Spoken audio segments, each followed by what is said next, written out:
வணக்கம் சுட்டீஸ். நான் தான் உங்களோட ஜீபும்பா பேசுறேன். நீங்க எல்லாரும் எப்படி இருக்கீங்க? இன்னைக்கு நான் உங்களுக்கு ஒரு நல்ல கதை சொல்றதுக்காக வந்திருக்கேன். அந்த கதையோட பேர் என்னன்னா எது செல்வம். இப்போ நம்ம கதை கேட்க போலாமா? ஒரு ஊர்ல ஒரு பணக்காரர் இருந்தாரு. அவருக்கு தற்பெருமை ரொம்பவே அதிகம்.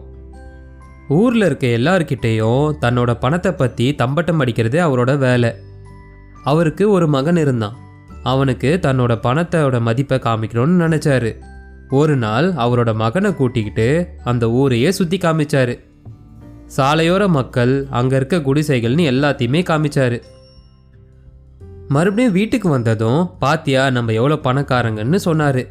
அப்ப அந்த மகன் சொன்னா, அப்பா நம்ம கிட்ட ஒரு நாய்க்குட்டி தான் இருக்கு, ஆனா அவங்க கிட்ட நிறைய வீட்டு விலங்குகள் இருக்கு.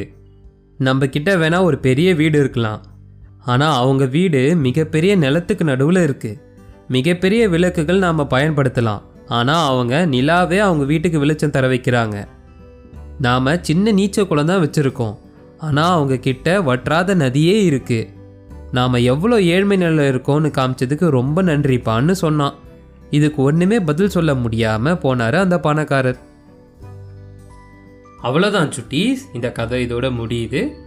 இந்த கதை உங்கள் எல்லாருக்குமே பிடிச்சிருக்கோன்றதை நான் நம்புகிறேன். இதே மாதிரி ஒரு நல்ல கதையோட நான் உங்களை சீக்கிரமாகவே சந்திக்கிறேன். அது வரைக்கும் உங்கள் ஜீபும்பா கிட்ட இருந்து டாடா பாபாய்.